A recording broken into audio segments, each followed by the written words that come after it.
Good morning, dear students. Welcome back again to the class. Myself C A Raunak Agrawal और हम पढ़ रहे हैं यहाँ पे बिजनेस स्टडीज़। और जैसा कि आप सब जानते हैं कि लास्ट क्लास में हमने पढ़ा था क्लास 12th कॉमर्स के लिए कंज्यूमर प्रोटेक्शन वाला चैप्टर पार्ट 7 था। वो पार्ट 7 में हमने देखा था कि वेरियस टाइप्स ऑफ मार्क्स के बारे में हमने पढ़ा था जो कि प्रोडक्ट में होते हैं, और प्रोडक्ट को ख़रीदते वक्त हम उन मार्क्स को देख करके हमको प्रोडक्ट ख़रीदना चाहिए। वो था पार्ट 7। और उससे पहले हमने पढ़ा था पार्ट 6 में कंज्यूमर रिस्पॉन्सिबिलिटीज़, पार्ट 5 में हमने पढ़ा था कंज्यूमर राइट्स। तो ये सारे बहुत इंपॉर्टेंट टॉपिक्स हैं और इस चैप्टर के लिए। और ये चैप्टर जैसे कि मैं पहले भी बता रहा था और आज भी बता रहा हूँ कि चैप्टर बहुत इंपॉर्टेंट है एग्ज़ाम पॉइंट ऑफ व्यू से, क्योंकि छोटा सा चैप्टर है और इसका कवरेज अराउंड 5 to 6 मार्क्स का होता ही होता है कंपल्सरीली। तो मैं बोलूँगा कि ये चैप्टर किसी को भी नेगलेक्ट नहीं करना चाहिए। इनफैक्ट इस चैप्टर की तैयारी तो हर स्टूडेंट को अच्छे तरीके से करना चाहिए, चाहे जैसा भी क्वेश्चन आए उसको कवर कर पाएँ।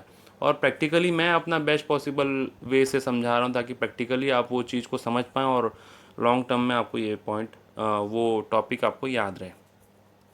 तो आज जो टॉपिक मैं आपके लिए लेके आया हूँ उसका नाम है relief available to consumer on complaints. ठीक है, तो छोटा सा टॉपिक है बट बहुत ही इंपॉर्टेंट है। केस स्टडी बन जाते हैं इस छोटे से टॉपिक पे, आपको पता ही नहीं चलेगा कि केस स्टडी है इतना बड़ा और टॉपिक है एकदम छोटू सा। और डायरेक्ट क्वेश्चन भी होते हैं, तो दोनों के बारे में आपको बता दूंगा। तो ध्यान से सुनना है टॉपिक, ऐसा नहीं सोचेंगे कि एकदम छोटा सा तो टॉपिक है, ऐसा कहाँ इंपॉर्टेंट है। इंपॉर्टेंट है तभी इसी के लिए अलग से एक वीडियो बनाया गया ताकि फोकसली मैं इसमें बता पाऊँ। ठीक है, तो रिलीफ अवेलेबल टू कंज्यूमर को शुरू करते हैं। आगे बढ़ने से पहले एक छोटा सा रिक्वेस्ट कि लाइक कर दीजिएगा वीडियो। मैं लाइक के लिए तो ज़्यादा नहीं बोलता, एंड में बोलता हूँ कभी कभी। अगर आपको रियली अच्छा लगेगा तो ही कीजिएगा, अदरवाइज़ नहीं। हाँ, तो अभी शुरू करते हैं अपना पॉइंट। टॉपिक है relief available to consumer on complaints filed by them. मतलब रिलीफ क्या क्या मिलेगा कंज्यूमर्स को। आप बोलेंगे सर आप तो वही बात बोल रहे हैं जो यहाँ पे लिखा हुआ है। रिलीफ का मतलब बताता हूँ। रिलीफ यानी कि राहत। रिलीफ का मीनिंग अगर अपन हिंदी में देखेंगे तो क्या क्या राहत मिलेगा कंज्यूमर को अगर वो कंप्लेन फाइल करेगा तो, अदरवाइज़ नहीं। ऐसा नहीं कि कंज्यूमर के साथ कुछ गलत हुआ हो, घर में चुपके से सो गया और उसको कुछ ना कुछ राहत मिल जाएगा, ऐसा नहीं है। कंज्यूमर को राहत तभी मिलेगा जब कंज्यूमर कंज्यूमर क्या करेगा, कंप्लेन करने के बाद किसको करेगा, कोर्ट को। और कोर्ट ये चीज़ मान लेगा कि कंप्लेन इज़ जेन्यून, तो वो राहत प्रोवाइड करेगा। राहत यानी कि रिलीफ। और रेमेडीज़, ठीक है, रेमेडीज़ हम पढ़ेंगे। रेमेडीज़ वैसे तो सिंपल है लेकिन इससे क्वेश्चन बन जाते हैं इनडायरेक्ट, तो इसको एक एक पॉइंट को अपने को बहुत ध्यान से सुनना है तो समझ पाए ना टॉपिक को। टॉपिक क्या है पहले वो तो जानना जरूरी है ना, कि हम पढ़ क्या रहे हैं। पढ़ ये रहे हैं कि क्या क्या राहत हमको कोर्ट बता सकता है जब हम उस कोर्ट में प्रोडक्ट के खिलाफ या फिर कोई शॉपकीपर के खिलाफ कोई कंप्लेन करते हैं तो। ठीक है, तो शुरू करते हैं पॉइंट वाइज।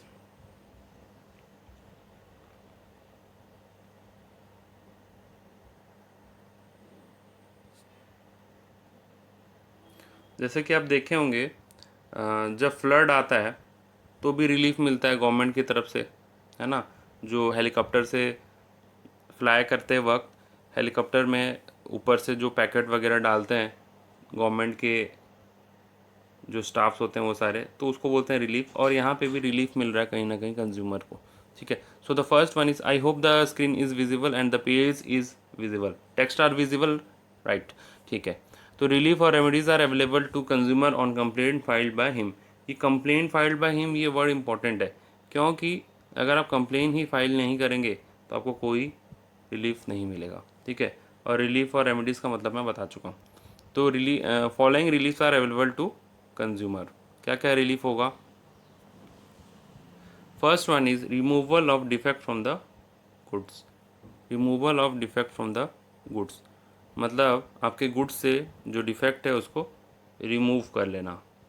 यानी कि सपोज मान लीजिए आपका टेलीविज़न आपने परचेज़ किया था, उसमें कुछ फॉल्ट आ गया, विद इन वारंटी था, और आपने कंप्लेन लगाया कंपनी में, कंपनी ने नहीं सुना कंपनी ने, तो आप गए कोर्ट के पास, कोर्ट को लगा आपका मैटर कि चलो जेन्यून बात है, रिलीफ मिलना चाहिए, तो उस केस में कोर्ट प्रोवाइड कर रहा है, ये कंपनी प्रोवाइड नहीं कर रहा है। ध्यान रखिएगा, कन्फ्यूज़न हो सकता है। कई बार कई बच्चे मेरे से ये क्वेश्चन पूछते हैं पास्ट बैचेस में कि ये जो रिलीफ है ये कौन प्रोवाइड कर रहा है, कंपनी प्रोवाइड कर रहा है या कोर्ट प्रोवाइड कर रहा है। नो, कोर्ट प्रोवाइड कर रहा है। कोर्ट, यहाँ पे कोर्ट, यहाँ पे कोर्ट लिख देता हूँ मैं, कोर्ट वर्ड लिख देता हूँ, COURT, कोरट। ठीक है, कोर्ट बोलिए या कोरट बोलिए, जो भी। वैसे इंग्लिश में कोर्ट बोलते हैं, वैसे मजाक के लिए मैं कोरट बोल रहा हूँ। तो कोर्ट आपको क्या प्रोवाइड कर रहा है, रिलीफ। ठीक है, अब court removal of defect from the goods. आपने टीवी खराब हुआ, कंपनी को कंप्लेन किया, कंपनी ने नहीं सुना, तो आप गए कोर्ट के पास। कोर्ट ने देखा कि आपका मामला जेन्यून है, तो आपको राहत प्रोवाइड करने का कोशिश किया। और कोर्ट खुद थोड़ी ना टीवी को, टेलीविज़न को ठीक करेगा, वो कंपनी वाले से ये चीज़ करवा करके आपको देगा। ठीक है, तो court will remove the defect from the goods. मान लीजिए कि स्क्रीन ऑन नहीं हो रहा है या जो भी प्रॉब्लम है टेलीविज़न में, वो डिफेक्ट को दूर करके आपको टीवी को रिपेयर करवा के आपको देगा। क्लियर है first point? So this is the removal of defect. Topic easy है लेकिन समझना ज़रूरी है। रिप्लेसमेंट ऑफ गुड्स, मान लीजिए कोर्ट, आपने टीवी टेलीविज़न का ही एग्जांपल लेते हैं। टेलीविज़न को पहले रिपेयर करने का कोशिश किया, किसने? कोर्ट ने। कोर्ट खुद थोड़ी करेगा, करवाएगा वो चीज़। तो कंपनी के द्वारा ठीक करवाने का कोशिश किया, पर वो ठीक नहीं हुआ, तो उस वक्त रिप्लेसमेंट करवा के देगा। या फिर स्टार्टिंग से ही आपका टेलीविज़न में इतना ज़्यादा फॉल्ट है कि उसको रिपेयर उसका पॉसिबल नहीं है, तो in that case replacement should be done. And who will do the replacement? Company will do the replacement. And who will instruct the company? Court will instruct the company. ठीक है, so the only work court is doing is to instruct the company to do the needful. ठीक है, company को ही काम करना है, लेकिन court का ऑर्डर मिलने से अच्छे अच्छे कंपनी डर जाते हैं, इसलिए कोर्ट आपके लिए ये काम करवा करके देगा, replacement of good. Third one is refund. Obvious सा पॉइंट है, रिफंड। अगर ठीक करवा के नहीं दे सकता, रिप्लेस करवा के नहीं दे सकता, तो चल पैसा वापस दे, ऐसा कौन बोलेगा? कोर्ट बोलेगा। किसको बोलेगा? कंपनी को। ठीक है, तो ये 3R भी बन गए आपके, रिफंड, रिप्लेसमेंट और रिमूवल ऑफ डिफेक्ट। ठीक है, तो ये किसके हैं? 3Rs। 3R किसके हैं? बोलो बोलो।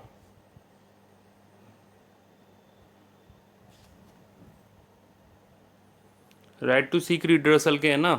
ठीक है, राइट टू सीक रिड्रेसल में 3R था, रिपेयर, रिप्लेसमेंट और रिफंड। ठीक है, तो इसको याद करने का तरीका बता दिया आपको, 3 पॉइंट आई होप आपको याद हो गए होंगे। ठीक है, अब उसके बाद 4th नंबर पॉइंट है कंपनसेशन ऑफ लॉस और इंजरी सफर्ड। ठीक है, मान लीजिए एग्जांपल ध्यान से सुनिए। मान लीजिए कि टेलीविज़न ख़राब था। ठीक है, टेलीविज़न को ऑन किया गया। ऑन किसने किया? चंपू ने। चंपू कौन? चंपू एक बॉय है, ठीक है, जिसने टेलीविज़न नया नया परचेज़ किया था और उसको बेचारा ऑन कर रहा था। बॉय को बहुत जोर का इलेक्ट्रिक शॉक लगा। ठीक है, इलेक्ट्रिक शॉक लगने के कारण उसका सारा हेयर फॉल हो गया सारा। उसके सर के बाल सारे झड़ गए। आप बोलेंगे सर ऐसा भी होता है? मैं मजाक करने के लिए बोल रहा हूँ आपको। ऐसा इतना जोर का इलेक्ट्रिक शॉक लगा कि उसके सारे सर के सारे बाल झड़ गए और बेचारा गंजा हो गया, बाला बन गया, बाला।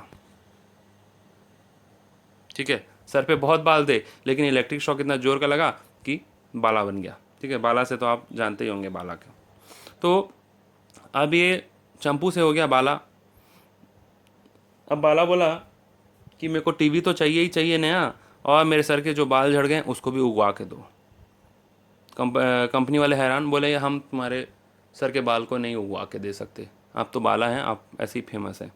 तो अब वो बोला देखो मैं बाला हूँ, फिर डैश का साला भी हूँ। ठीक है। तो देख लो, अगर मेरे साथ कुछ बुरा हुआ तो अच्छा नहीं होगा। तो फिर अब वो कोर्ट के पास गया, कोर्ट ने बोला कि ठीक है चलो बाला है, फिर तबाही मचाएगा सोसाइटी में, इसका टीवी तो दो, उसको नया टीवी दो, और इसके साथ साथ इसको कंपनसेशन भी दो, कंपनसेशन ऑफ लॉस और इंजरी सफर्ड। इसको एक इंजरी हुआ है, सर के बाल झड़ गए, इसको इसको हेयर ट्रांसप्लांट करवाने का पैसा भी दो। हेयर ट्रांसप्लांट करवाने का पैसा मान लीजिए लग गया 2 लाख, 2 लाख लग गया हेयर ट्रांसप्लांट करवाने का पैसा।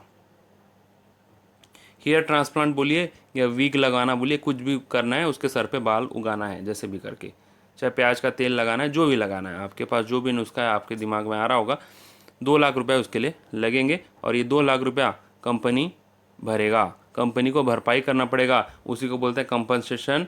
कंपनसेशन उसी को बोलते हैं भरपाई करना। तो कंपनी 2 लाख रुपया भरपाई करेगा, किसको? बाला को, जिसका पुराना नाम क्या था? चंपू।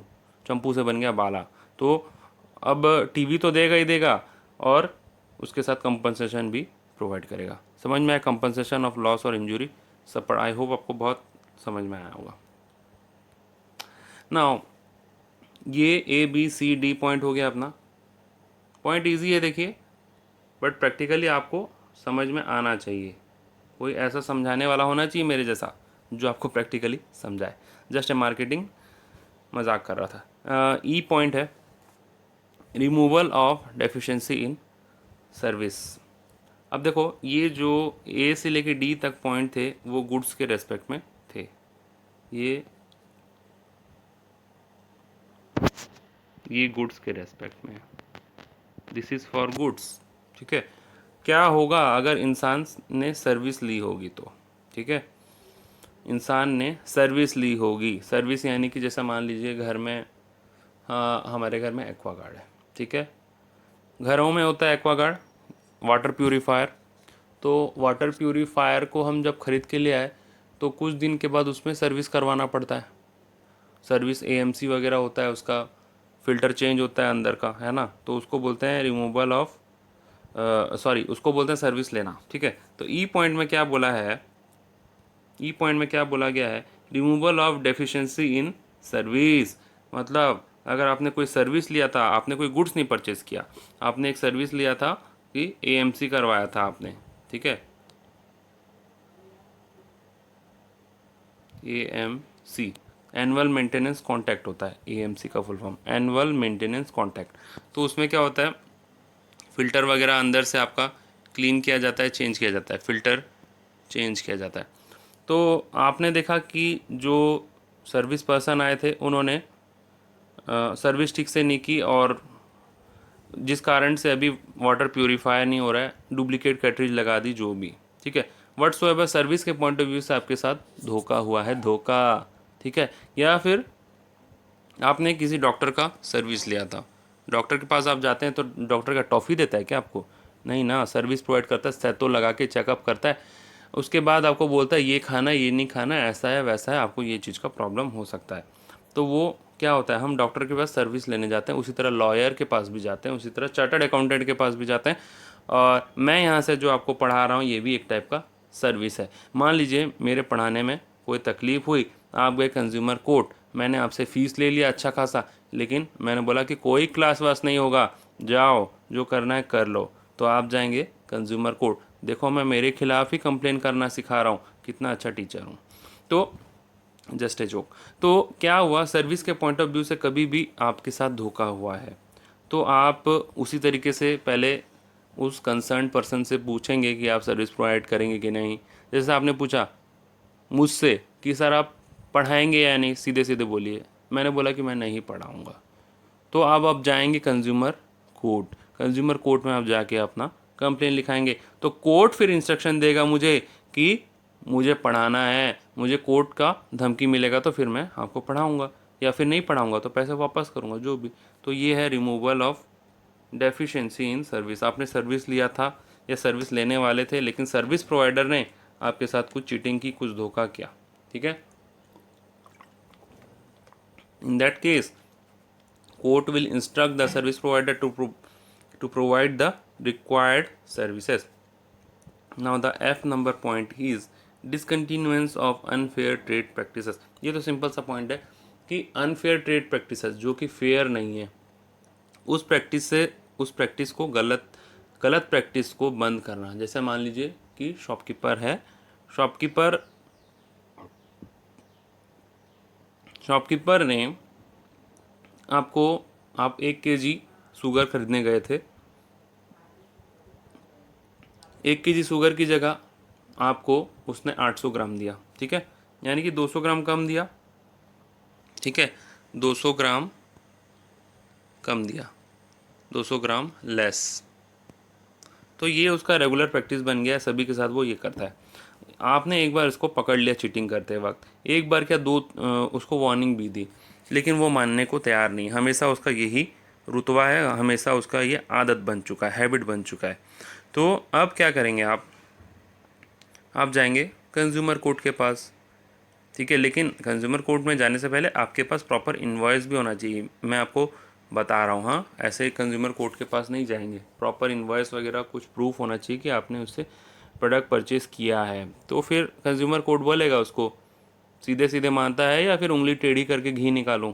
तो फिर अब वो कंज्यूमर कोर्ट का ऑर्डर मान के दुकानदार शायद समझ जाए, और अगर दुकानदार नहीं समझा तो उसका लाइसेंस कैंसिल कर दिया जाएगा।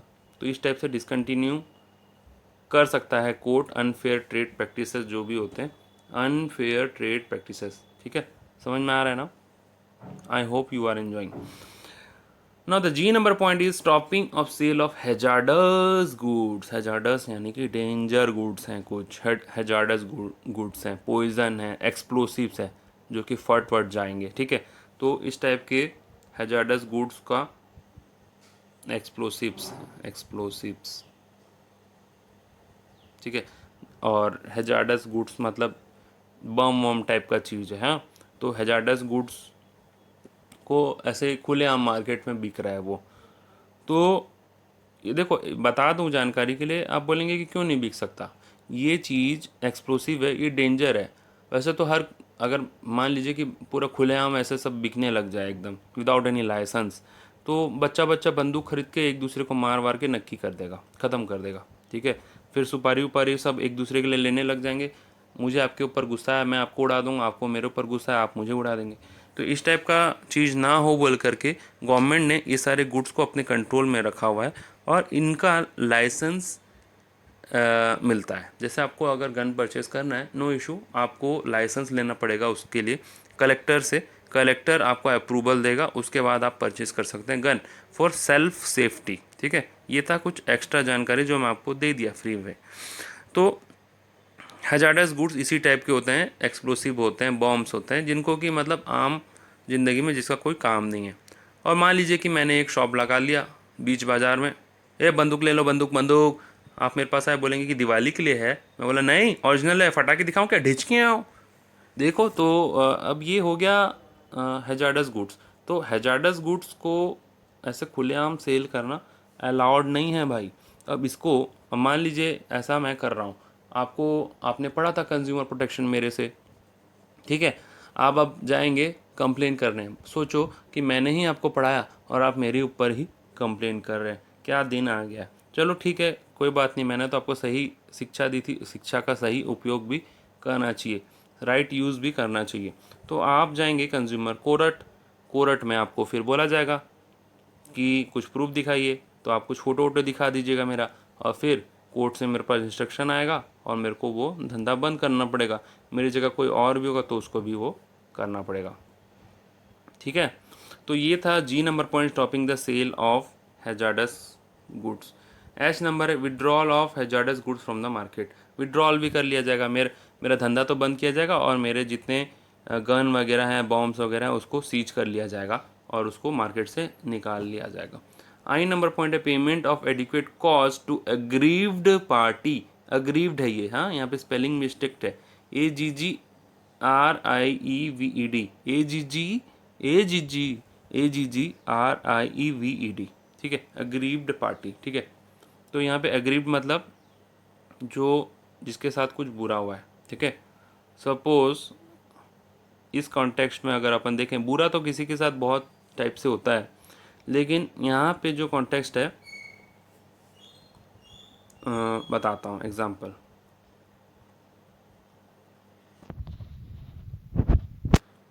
सपोज आपने कुकर लिया था, ठीक है, और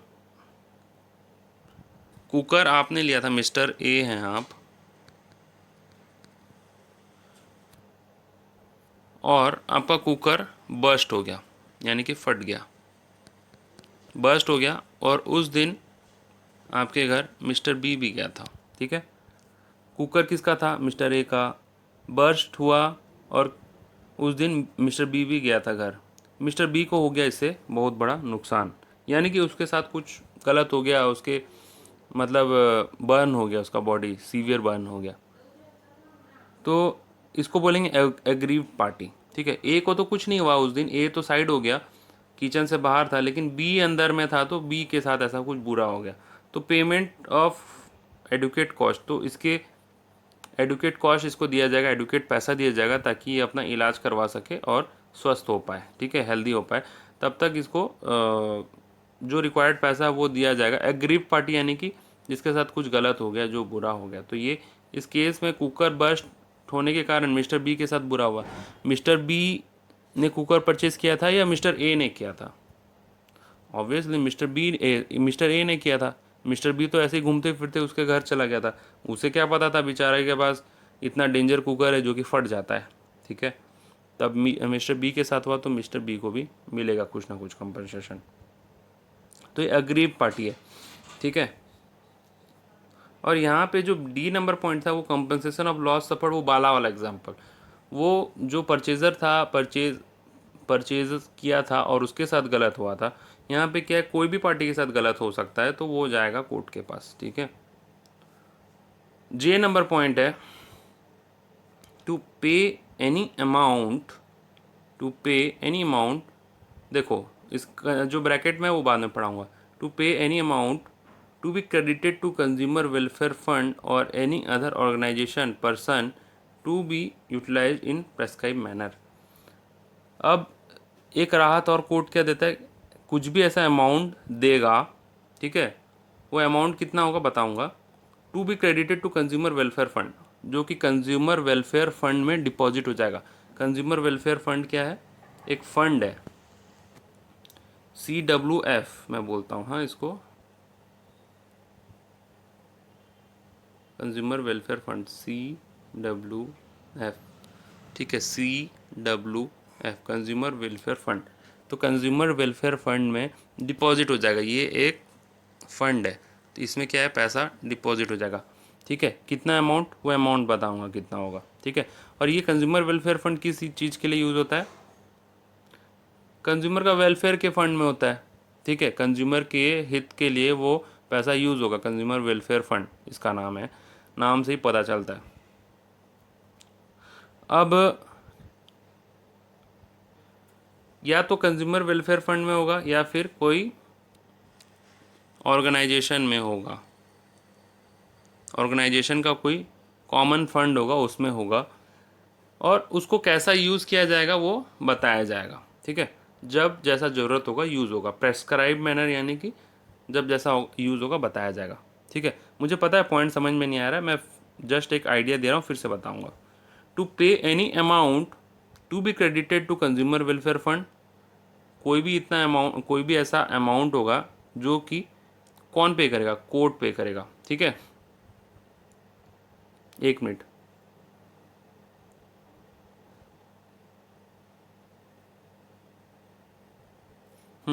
इस केस में इतना अमाउंट अगर सामने वाला पार्टी जिसने गलत किया वो ना पे करेगा, वो नहीं पे करेगा, तो कोर्ट पे करेगा, ठीक है। टू वो पे कौन करेगा? या तो जिसने गलत किया, जैसे मान लीजिए आपने सामान खरीदा कंपनी से, कंपनी हुआ गुनहगार, तो कंपनी पे करेगा, या फिर अगर कंपनी नहीं पे किया तो कोर्ट पे करेगा फॉर द टाइम बिंग, फिर कोर्ट बाद में कंपनी से वसूल लेगा, ठीक है, जो भी है समझ लीजिए। तो उतना अमाउंट कंज्यूमर वेलफेयर फंड में डाला जाएगा और किसी ऑर्गेनाइजेशन के फंड में डाला जाएगा, या फिर किसी पर्सन को दिया जाएगा, किसी पर्सन को दिया जाएगा। ये 3 डब्बे हैं, ठीक है। और इसका यूज़ वैसा होगा जैसा कोर्ट बोलेगा, ठीक है। क्या होगा, फिर से बताता हूँ। कुछ अमाउंट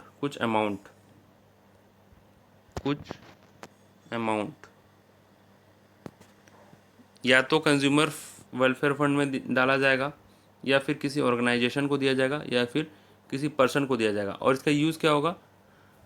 इसका यूज़ जैसा कोड बोलेगा वैसा होगा। ठीक है, आई होप आपको समझ में आ गया होगा।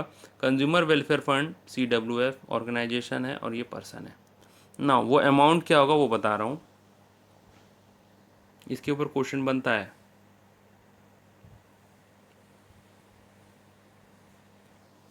अमाउंट है, देखिए यहाँ लिखा हुआ है, not less than 5% value of defective goods और डेफिशिएंट सर्विस प्रोवाइडेड। यानी कि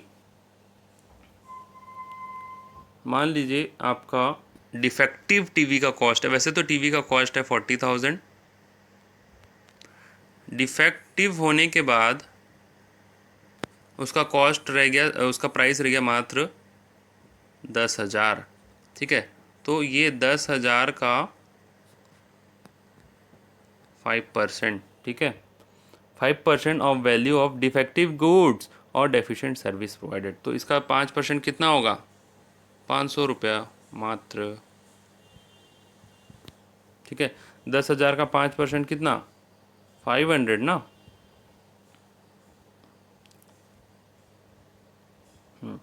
500 होगा। तो कोर्ट बोलेगा कि ये 500 रुपये या तो कंज्यूमर वेलफेयर फंड में डिपॉजिट करो, या ऑर्गेनाइजेशन को दो जिसने कंप्लेन किया है। ये ऑर्गेनाइजेशन कौन होगा? जिसने कंप्लेन किया है। ठीक है, या फिर उस पर्सन को दो जिसने कंप्लेन किया है। और इसका यूज़ कैसा होगा? जैसा कोर्ट बोलेगा वैसा वो होगा। ठीक है, समझ में आ गया होगा आई होप आपको।